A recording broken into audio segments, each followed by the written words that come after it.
The my YouTube channel Krishna technical classes. हम लोग कुछ मैटर पे डिस्कस करने लगा रहे हैं। जो चैनल बनाने का मुख्य उद्देश्य मेरा जो है वह है दो उद्देश्य। पहला उद्देश्य तो एक अपना आपूर्ति, दूसरा उद्देश्य है कि बहुत सारे मेरे लड़के जो है वो भटक रहे हैं,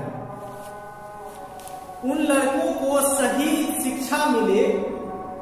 इसके लिए भी मुझे बहुत तरह जगह से कॉल आ रहा है, जिसके लिए हम वीडियो बनाना चाह रहे हैं और उसकी कोशिश हम भरपूर कर रहे हैं। तो हम स्टार्ट करते हैं। सबसे पहले आज स्क्रू थ्रेड चैप्टर पे हम लोग डिस्कस करेंगे। जो मेरा चैप्टर का नाम है स्क्रू थ्रेड।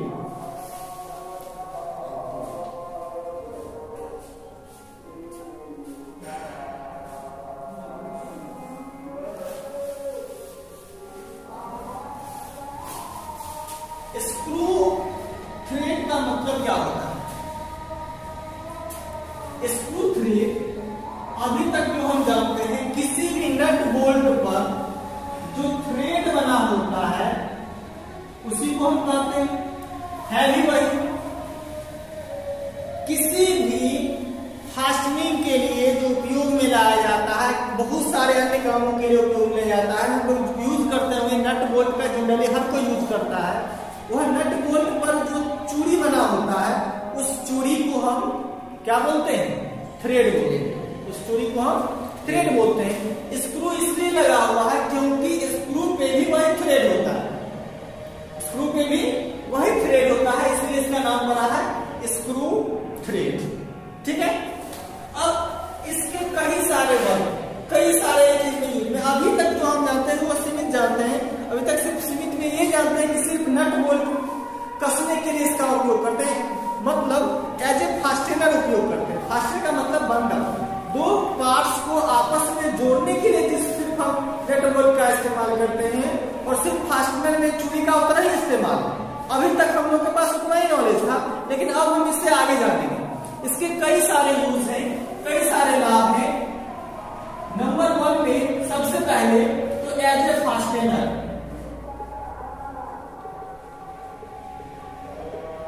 फास्टेनर मतलब जहां दो पार्ट्स को आपस में जोड़ते हैं, उसके लिए भी हम स्क्रू थ्रेड का उपयोग करते हैं। स्क्रू का उपयोग करके कई जगह हम कस देते हैं, नट बोल्ट का उपयोग करके कई जगह हम कस देते हैं। तो ये यूज हो गया गैजेट में एज ए फास्टेनर के तौर पर, लेकिन इसके अलावा भी कई जगह इस्तेमाल है, जो इस्तेमाल हम आगे डिस्कस करेंगे। लिफ्टिंग लोड में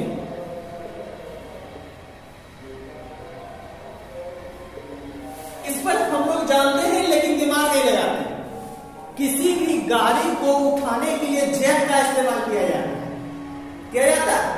उस जैक में थ्रेड बना होता है, कभी गौर किए? उसी थ्रेड के सहारे वह उठता है। गौर किए होइएगा। उस थ्रेड पे गौर कीजिएगा, वह कौन सा थ्रेड है? वह स्क्वायर थ्रेड। कौन सा थ्रेड है? स्क्वायर थ्रेड है। हमेशा याद रखना है कि जो भी हैवी लोड के लिए वर्क होता है वह स्क्वायर थ्रेड है। आप बेंच वाइस का इस्तेमाल कर रहे हैं, बेंच वाइस में भी क्या है? Square thread. ठीक है।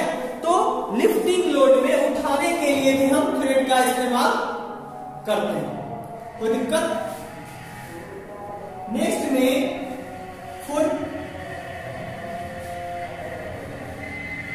प्रिसीजन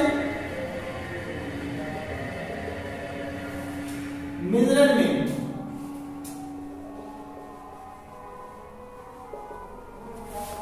प्रिसीजन मेजरमेंट क्या? जब हम छोटा सा माप लेते हैं, माइक्रोमीटर का इस्तेमाल करते हैं, वर्नियर कैलिपर का इस्तेमाल करते हैं, वहां पे गौर कीजिए, वह माइक्रोमीटर में क्यों हम 0.01 ले लेते हैं? इसलिए कि उसमें थ्रेड बना हुआ है और उसका पिच है, वह पिच 0.5 mm है, और उसको कितना बराबर भागों में बांटा गया है? 50 बराबर भागों में बांटा गया है। वह जो पिच है, उस पिच को, इस पिच को, एक पिच को, यह पिच 0.5 mm का है, इस 0.5 mm को 50 बराबर भागों में बांटा गया है, इसलिए हम इसको 0.01 mm में माप ले लेते हैं। रीजन यही है। कौन? Screw thread. अगर यह स्क्रू थ्रेड नहीं होता कि हम प्रिसीजन मेजरमेंट हम नहीं ले पाते।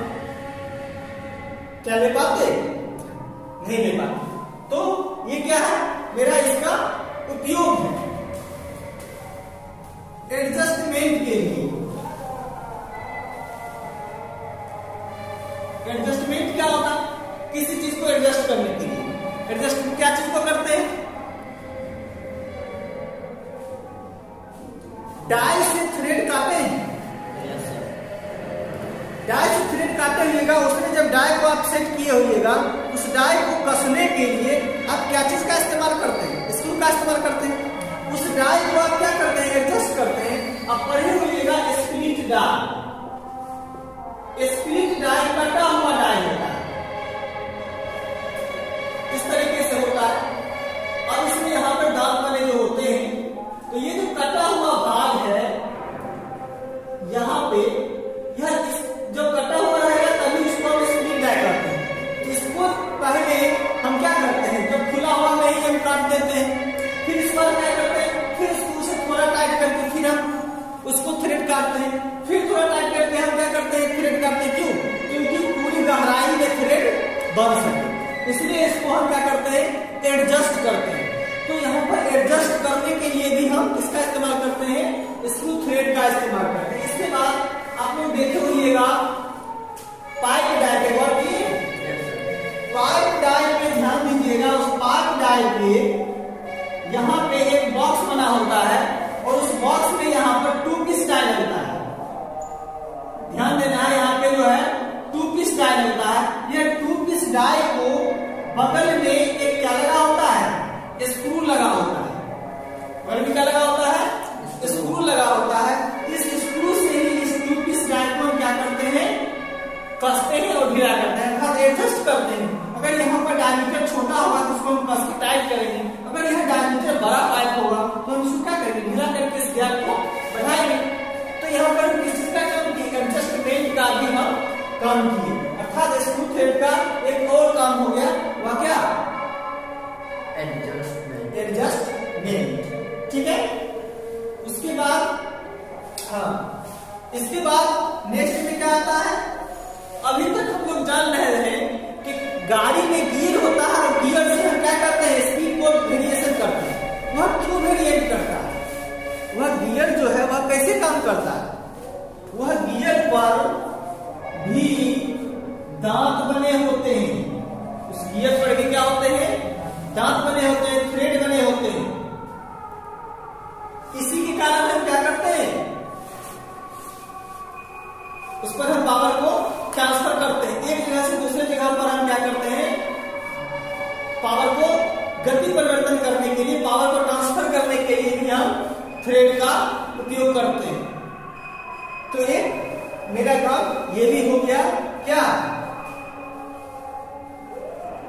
For power transmission, for power transmission, अर्थात टोटल 5 जगह हम स्क्रू थ्रेड का इस्तेमाल करते हैं, जो अभी तक हम सिर्फ समझ रहे थे कि एज ए फास्टनर में इस्तेमाल करते हैं। अगर यह स्क्रू थ्रेड नहीं होता तो हम लिफ्टिंग लोड का काम नहीं कर पाते, हम प्रिसीजन मेजरमेंट का काम नहीं कर पाते, हम एडजस्टमेंट नहीं कर पाते, हम पावर को एक जगह से दूसरी जगह पर ट्रांसफर नहीं कर पाते। यह 5 मेरा क्या है? एडवांटेज है किसका? स्क्रू थ्रेड का, जिससे हम ये सारे 5 काम कर पाते हैं। ठीक है? ओके।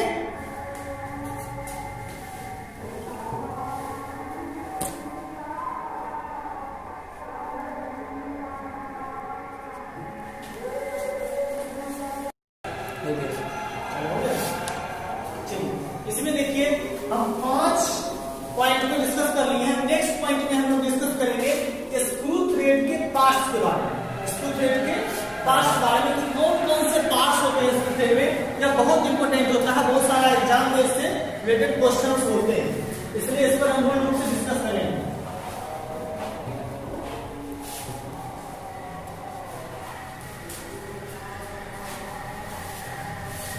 सबसे पहले हम उस थ्रेड को बना लें ताकि उसको समझने में आसानी हो।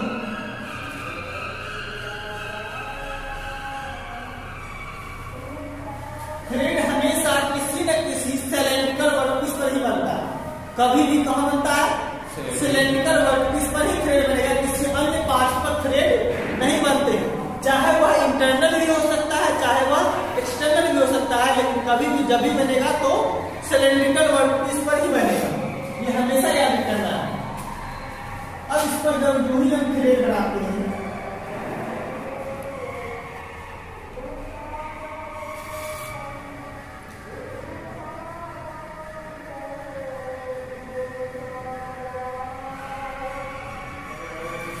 अब ये थ्रेड है, अब इसके बारे में हम लोग जानेंगे कि इसके कौन कौन से पार्ट्स हैं, उसका क्या नाम है, उसका क्या इस्तेमाल, ठीक है।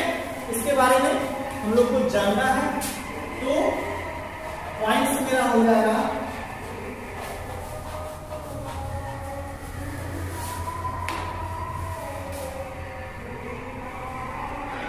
Parts of thread, parts of thread. Parts of thread में सबसे पहले हम लोग जानते हैं थ्रेड दो प्रकार के होते हैं। थ्रेड दो प्रकार के, एक एक्सटर्नल थ्रेड और एक इंटरनल थ्रेड। एक्सटर्नल थ्रेड किसको बोलेंगे?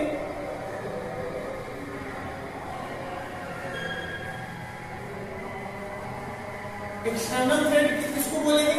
जब किसी सिलेंड्रिकल पीस की बाहरी सतह पर, किसी भी बाहरी सिलेंड्रिकल सतह पर जब हम थ्रेड काटते हैं तब उसको हम कहते हैं क्या? External thread. जैसे सपोज दैट यह किसी होल का पाइप है, यह उसका अंदरूनी होल है और यह उसका बाहरी डायमीटर है। इस बाहरी डायमीटर पर जब हम थ्रेड काटते हैं,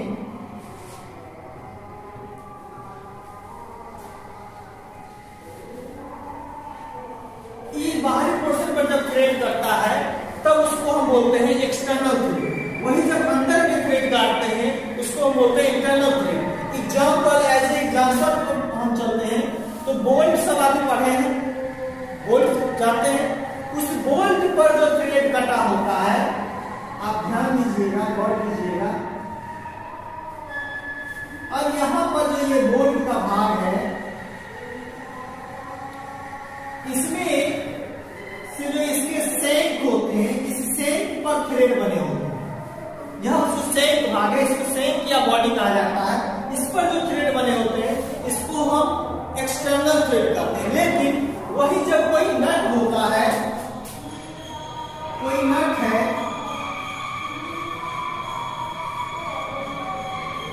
और उसके होल में थ्रेड बने होते हैं तो इसको हम इंटरनल थ्रेड बोलते हैं।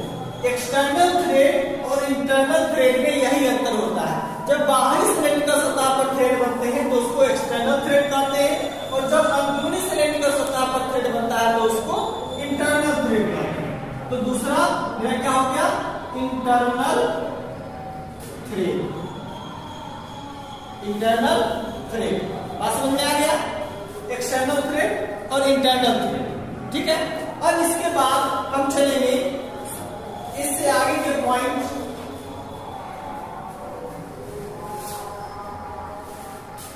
तीसरा, major diameter. Major diameter, major diameter क्या होता है?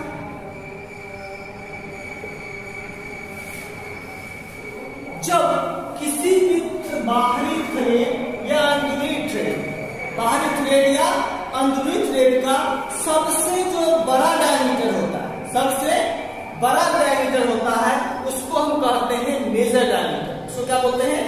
Major diameter. गौर कीजिएगा, यहाँ पर सबसे ऊपरी भाग कौन सा गया? ये वाला गया। फिर सबसे नीचे में इधर सबसे बाहरी भाग कौन वाला है? ये वाला है। यह दोनों किनारे के बीच जो डायमीटर बन रहा है, इस डायमीटर को हम बोलते हैं क्या? Major diameter. बात समझ में आया? इसको हम क्या बोलेंगे?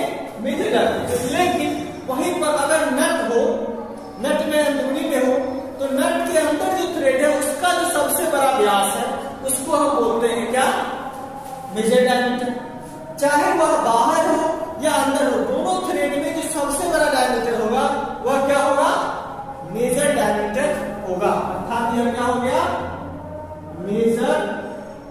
डाया। कोई दिक्कत? चलिए नेक्स्ट पे हम चलेंगे माइनर डायमीटर। माइनर डायमीटर के कई नाम हैं।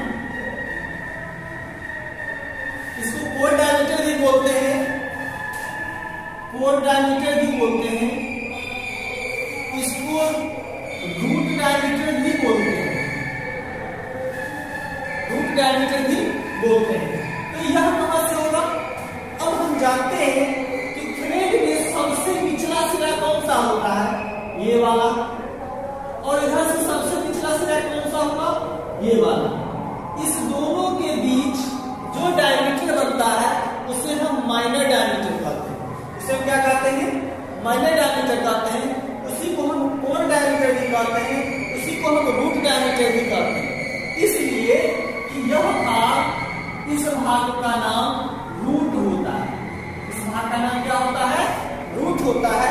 इसलिए हम इसे क्या कहते हैं? रूट डायमीटर, क्योंकि दोनों तरफ रूट से यह डायमीटर टकराता है, दोनों तरफ रूट से यह टकराता है, इसलिए इसको हम क्या कहते हैं? Root diameter.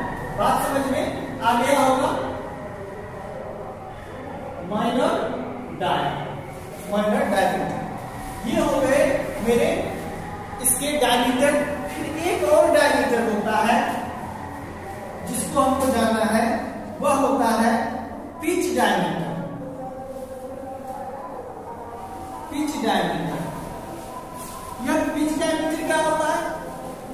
पिच डायमीटर क्या होता है? पिच हम किसको बोलते हैं? इसका नंबर लिखा हुआ है। ध्यान दीजिएगा, पिच डायमीटर एक काल्पनिक डायमीटर है। पिच क्या है? एक काल्पनिक डायमीटर। अब काल्पनिक कैसे, कल्पना कैसे करें? कल्पना नहीं है, यह रियल है, लेकिन उसको हम कल्पना के तौर पर देखते हैं, क्योंकि वहां पर हमको देखने में उससे बनता नहीं। अब गौर से देखिएगा, यहाँ देखिए ऊपर का भाग और नीचे का भाग, अर्थात थ्रेड के ऊपरी सिरा और निचली सिरा के बीच एक जो लाइन जाता है, अर्थात सपोज करते हैं इस दोनों के बीच में एक लाइन, अर्थात दोनों के मध्य अगर हाथ में हम बांध देते हैं, या फिर हम ऐसे समझें इसका टोटल ये जो एक्सिस है, इसका सेंटर जो इसका है, इस सेंटर से जब हम एक 90 डिग्री के लंब खींचते हैं तो इस क्रेस्ट और यह रूट के बीच जितना गहरा होता है, उस गहराई को जब हम आधा भाग में बांट देते हैं तो वहां से लेके फिर इधर आधे भाग के बीच जो डायमीटर बनता है उसे हम पिच डायमीटर कहते हैं। जैसे यहाँ पर गौर कीजिएगा, जब ऊपर टोटल जितना गहराई है और नीचे भी टोटल जितना गहराई है, उस दोनों को हम क्या किए? हाफ कर दिए, आधा कर दिए, नीचे भी आधा कर दिए। तब इस दोनों के जो मध्य जो रेखा है उसको जब हम आपस में मिलाते हैं तो उस डायमीटर को हम बोलते हैं पिच डायमीटर। अर्थात यह बीच वाला जो भाग हो गया वह हो गया पिच डायमीटर। कोई दिक्कत समझ में आया कि नहीं आया? तो हम लोग कौन सा जाने? मेजर डायमीटर, माइनर डायमीटर और पिच डायमीटर। कोई दिक्कत? चलिए अब इसके आगे के भाग पर हम जानेंगे। इसकी आगे के भाग सबसे पहले जो इम्पोर्टेंट भाग क्रेस्ट, जो भी थ्रेड का सबसे ऊपर जो नुकीला वाला भाग होता है, अर्थात सबसे बाहरी पॉइंट, सबसे जो बाहरी पॉइंट होता है, उस पॉइंट को हम क्रेस्ट बोलते हैं। उस पॉइंट को हम क्या बोलते हैं? क्रेस्ट बोलते हैं। तो नेक्स्ट पॉइंट जो मेरा हो गया, क्या हो गया? क्रेस्ट। क्रेस्ट क्या होता है? किसी भी थ्रेड का सबसे जो ऊपरी किनारा पॉइंट होता है, उस पॉइंट को हम क्या बोलते हैं? क्रेस्ट बोलते हैं। कोई दिक्कत? चलिए इसके बाद नेक्स्ट पॉइंट जो होता है रूट, ठीक अपोजिट होता है क्रेस्ट। क्रेस्ट सबसे ऊपरी सिरा है तो रूट सबसे निचली सिरा है। थ्रेड में जब जो सबसे ऊपरी सिरा हुआ वह क्रेस्ट हो गया, तो सबसे जो धंसा हुआ जगह होता है, सबसे जो धंसा हुआ पॉइंट होता है, उसको हम क्या बोलते हैं? रूट बोलते हैं। कोई दिक्कत समझ में आया कि नहीं आया? चलिए क्रेस्ट और रूट समझ में आ गया। अब ये चीज अगर समझ में आ जाएगा तो आपको क्या समझ में आएगा? पिच समझ में आ जाएगा। क्या समझ में आ जाएगा? पिच। और पिच क्या होता है? सपोज कीजिए कि एक थ्रेड से दूसरे थ्रेड के बीच में जिस जगह से हम दूरी यहां से स्टार्ट किए उसी जगह आगे के पॉइंट पर भी रुकेंगे। अगर हम एक क्रेस्ट से लेकर दूसरे क्रेस्ट के बीच की दूरी लेते हैं तो वह भी पिच होगा, उसे भी पिच कहेंगे। या मान लीजिए कि इस क्रेस्ट के बीच वाले रूट के सामने से फिर नेक्स्ट रूट के सामने लेते हैं तो भी पिच होगा। मतलब दो थ्रेड के बीच समान जगह पर जब हम दूरी को मेजरमेंट करते हैं तो उसे हम क्या करते हैं, पिच बोलते हैं। तो जनरली समझने के लिए आसानी से हम कह सकते हैं कि दो क्रेस्ट के बीच की दूरी को हम पिच कहते हैं।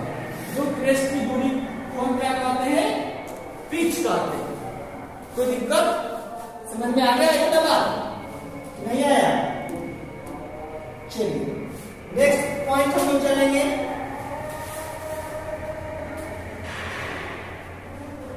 फ्लैंक या इसको हम साइड भी बोलते हैं। फ्लैंक्स या हम इसको साइड भी बोलते हैं। तो गौर कीजिएगा कोई भी थ्रेड होगा, जनरली जो भी थ्रेड होते हैं तो वह एक एंगल में होते हैं। वह क्या होता है, एक एंगल में होता है। जो भी दो थ्रेड दो साइड आपस में आके मिलते हैं तो वह रूट बनता है। अर्थात रूट या क्रेस्ट बनने के लिए दो सतह आपस में आके एक दूसरे को क्या करते हैं, क्रॉस करते हैं। चाहे वह क्रेस्ट बनाना हो तो ऊपर की ओर काटते हैं, रूट बनाना हो तो दो भाग नीचे की आकर काटते हैं। रूट या क्रेस्ट बनाने के लिए जो दो भुजा आपस में आके मिलते हैं वह भी भुजा क्या कहलाते हैं, साइड कहलाते हैं। अर्थात थ्रेड के क्रेस्ट के नीचे जो टेढ़ा वाला भाग होता है, ये वाला भाग, इस भाग को हम क्या बोलते हैं, फ्लैंक बोलते हैं। इसको हम क्या बोलते हैं, फ्लैंक बोलते हैं। बात समझ में आया नहीं आया? आ गया? नेक्स्ट में जाना है हमको thread angle. Thread angle, thread angle क्या होता है? थ्रेड एंगल, एंगल मतलब क्या होता है, कोण। एंगल मतलब कोण, और किसका कोण, तो थ्रेड का कोण। किसका कोण, थ्रेड का कोण। तो थ्रेड का कोण जो होगा वह कहां से हम लेंगे, गौर कीजिए ध्यान से। देखिए दो साइड या दो प्लेन आपस में नीचे जाकर मिलते हैं कहां पर, तो रूट बनता है। तो यह जो दोनों साइड आपस में जाकर मिलते हैं तो इनके बीच में कुछ न कुछ तो एंगल होता है, तब तो यह एक दूसरे को काटने का काम करते हैं। वही दो रेखा एक दूसरे को काटेगी जब उस दोनों के बीच में कोण बनेगा। जब तक कोण नहीं बनेगा तब तक एक दूसरे को काटेगी नहीं। जो ही एक रेखा दूसरी रेखा को काटती है तो बीच में जो निर्माण होता है वह कोण का निर्माण होता है। बात समझ में आया? तो वह बीच का जो भाग होता है, बीच का जो कोण होता है, वही कहलाता है थ्रेड एंगल। क्या कहलाता है, थ्रेड एंगल। बात समझ में आया कि नहीं आया? बीच का भाग क्या कहलाया, थ्रेड एंगल। कोई दिक्कत नहीं ना? चलिए ये हो गया। नेक्स्ट में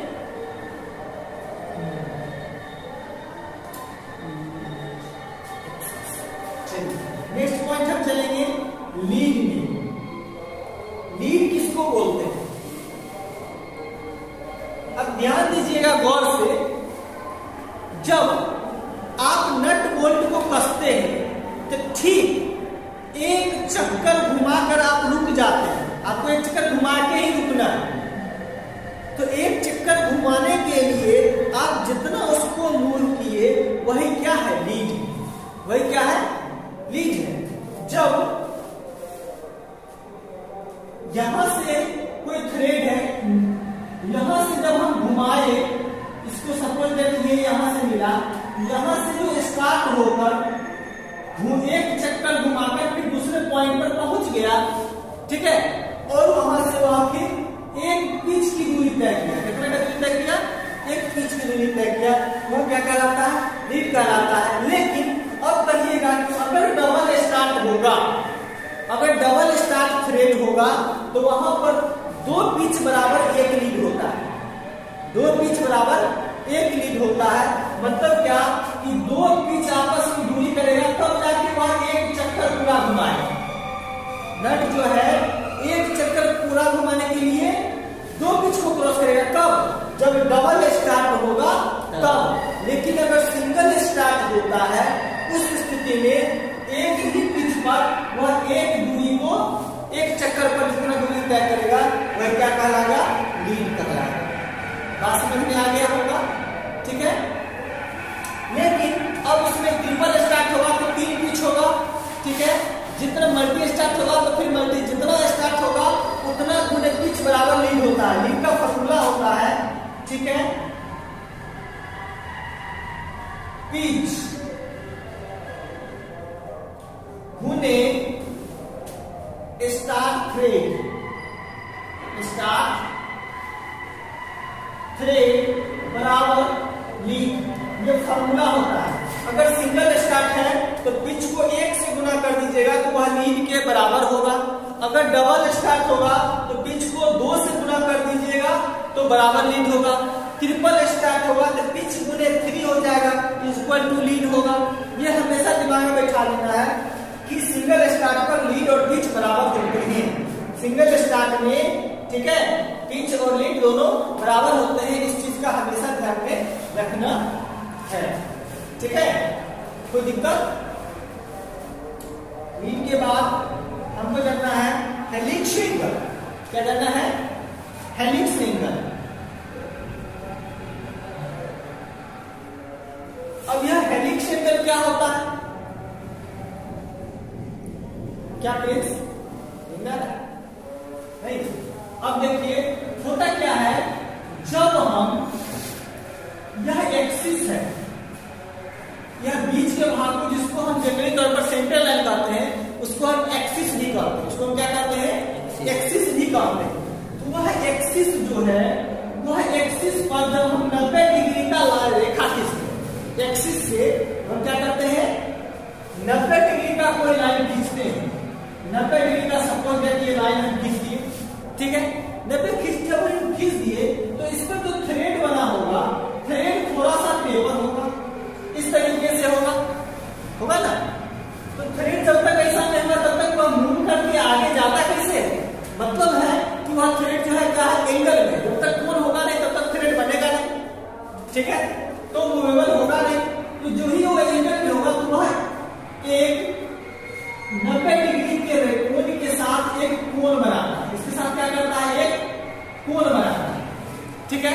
तो यह एक्सिस के साथ हम कल्पना तौर पर एक 90 डिग्री का लाइन लेते हैं, उसके साथ जो इस थ्रेड का कोण होता है उसी कोण को हम बोलते हैं हेलिक्स एंगल। इसको हम क्या बोलते हैं? Helix angle. बात समझ में आया?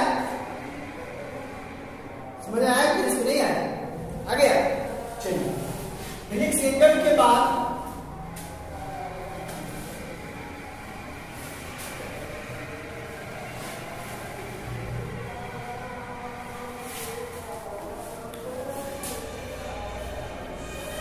एक्सिस, हिंदी में इसको हम अक्ष बोलते हैं।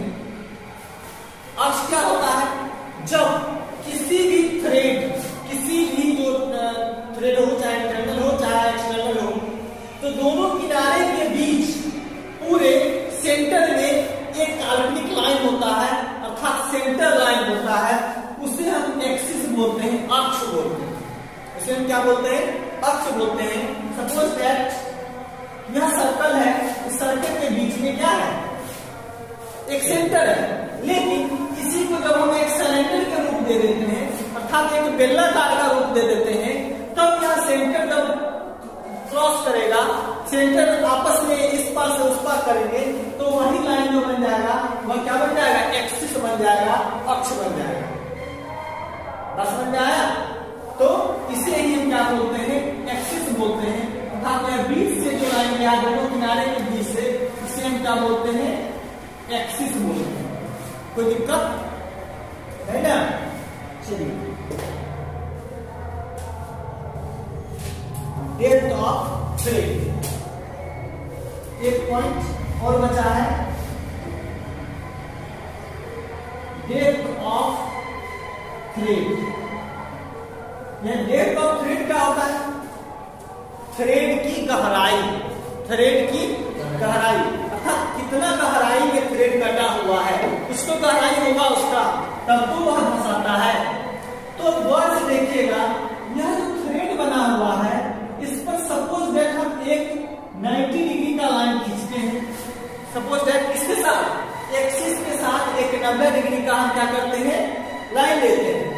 ठीक है, यहाँ पे लेते हैं, यहाँ पे जगह खाली है, तो यहाँ पर जब हम क्या करते हैं, एक 90 डिग्री का लाइन खींचते हैं रूट के साथ, ठीक है, एक्सिस के 90 डिग्री के कोण में, तो क्रेस्ट और रूट के बीच में जो दूरी होता है उस 90 डिग्री पे, उस 90 डिग्री पे जो दूरी होता है, यही क्या कहलाता है, डेप्थ ऑफ थ्रेड कहलाता है, डेप्थ ऑफ थ्रेड कहलाता है। गौर से देखिए, सीधा कुछ नहीं करना है, हमको सिर्फ क्रेस्ट से रूट के बीच में एक 90 डिग्री में दूरी को मेजर करना है, अर्थात यह जितना गहराई में यह रूट गया है क्रेस्ट से लेकर के, उतना ही गहरा क्या हुआ, थ्रेड हुआ, थ्रेड का गहराई हुआ, डेप्थ हुआ। यह जितना गहरा होगा वही गहराई हुआ किसका, थ्रेड का। बात समझ में आया? यह टोटल पार्ट्स थे इसके, थ्रेड के टोटल 14 पार्ट्स थे, external thread, internal thread, major diameter, minor diameter, pitch diameter, crest, root, pitch, flank side, thread, lead, helix angle, axis और डेप्थ ऑफ थ्रेड। यह टोटल पार्ट्स हैं। इसी से थ्रेड में जनरली तौर पर हम किसी भी चीज को समझने की कोशिश करते हैं, क्वेश्चन यहीं से बनता है। अब इसी में आगे आता है वी थ्रेड का एंगल क्या होता है, स्क्वायर थ्रेड में फिर क्या होता है। तो ये थ्रेड जब तक हमने क्लियर समझेंगे तब तक हम उसको नहीं समझ सकते, इसलिए पार्ट्स ऑफ थ्रेड को समझना सबसे पहले इम्पोर्टेंट होता है। अगर हम थ्रेड चूड़ी काटते हैं तो उसके लिए हम कैसे निकालते हैं कि मेजर डायमीटर कितना होगा, माइनर डायमीटर क्या होगा, उसके लिए ड्रिल का साइज क्या होगा।